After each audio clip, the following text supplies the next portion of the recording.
Thank you very much. Thank you so much. I'm so grateful to be a recipient of this award and to be keeping such extraordinary company. I first of all want to thank all of you who are involved in making this possible, but the main thing that I want to do here is to just say how I'm inspired by the young people who are represented here, because I think that's the purpose ultimately of this foundation. And I want to tell just a brief story because Archbishop Tutu is here, one of my heroes, and let you know where I was when I was about your age. I'm really dating myself now, although I'm also dating the Archbishop, because back in 1979, I was a freshman in college at Occidental College in California. And I had had a somewhat rocky youth and teenage years. My father wasn't at home. I was growing up partly with my grandparents in high school. I'd gotten into trouble occasionally, was what my mother called a good time Charlie, meaning I wasn't really serious in terms of my studies, in terms of my work. Had some awareness of the world around me, had some sense of injustice and unfairness, but it wasn't finely honed, it wasn't well developed. And I remember in 1979 arriving as a freshman and doing what freshmen do, trying to figure out what courses are and trying to change your study habits and trying to identify that food in the cafeteria, what it is. And we were visited on campus by a couple of gentlemen from South Africa who were representatives of the ANC in 1979, 1980. And they spoke about their efforts to overcome apartheid. And for about an hour, myself and a group of students listened to these young men who were not much older than we were describe the extraordinary struggles they were going through, the sacrifices that were being made, people who were enduring jail and torture and beatings because they had a sense that somehow, some way, justice would prevail. And that brief meeting, I think, in some ways changed my life, because what it told me, first of all, was that ordinary people can do extraordinary things when they're given an opportunity. We sometimes think that our leaders have to have fancy degrees or well-educated or some public office somewhere. These young men had none of those things. But what they possessed was an anger over injustice that they were able to channel in a constructive, positive way. And I thought to myself that they gave me some sense of the direction that my life might go. And so I became active in the anti-apartheid movement on campuses. And I'm not sure we were particularly effective. As I recall, Occidental College continued to refuse to divest despite the various protests that we organized as students. I transferred to Columbia, and there was similar resistance on Columbia's campus.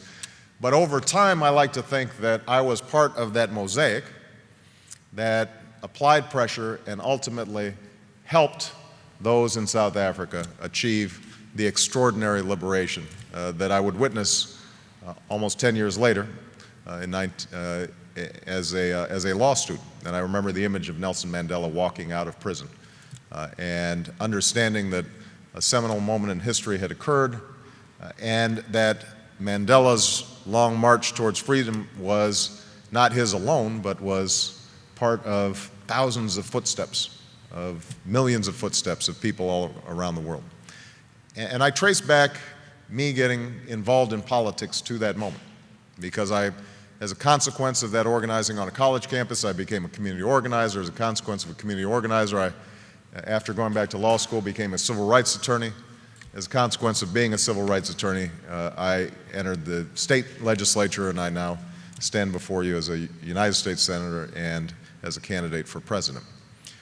And so the primary message I guess I have in receiving this award is that all of you represent enormous potential and enormous possibility for change, because we all know that injustice still exists. It exists here in the United States, in every poor neighborhood, and in every inner city, and every rural community, all across the country.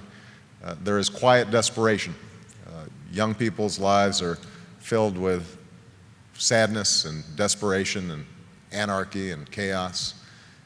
And obviously all around the world, we see those same symptoms of hopelessness made manifest in places like Darfur, in places like the Middle East, in places that too often are forgotten about and not written about until they flare up in tragedy. So I hope that all of you who are on the brink of doing extraordinary things decide to channel that talent and that energy and that imagination to figuring out how do you move the process along for a better history. You know, how do you put your shoulder against the wheel and move that boulder up the hill? And I'm absolutely confident that if all of you take up that challenge, the world is waiting for you, ready to be changed. Because I think we live in this moment in history right now where the hunger for change, the hunger for something new, the desire to break out of the ordinary, the self-interested, the petty, the trivial, is everywhere. And they're waiting for you. And so I hope that as you see the recipients of this award, you recognize that it's actually more of a tool to give you a little spark and drive you in the wonderful directions that I hope your lives take in the years to come. So thank you very much. Appreciate it.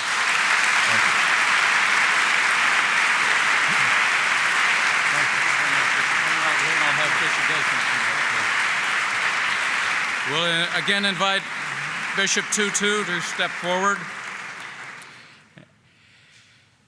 He has been described as Lincoln-esque. Perhaps one mused it's the stovepipe hat he's taken to wearing. Not really, he doesn't do that. More than likely, it's that, like Lincoln, he seeks to make stronger a house divided against itself.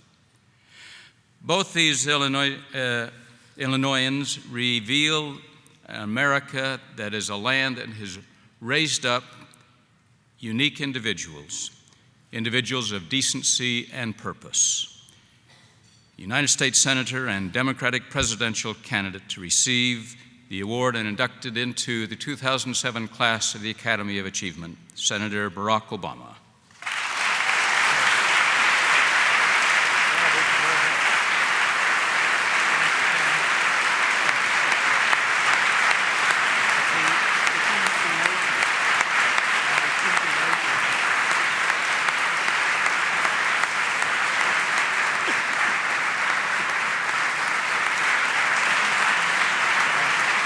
What a great honor.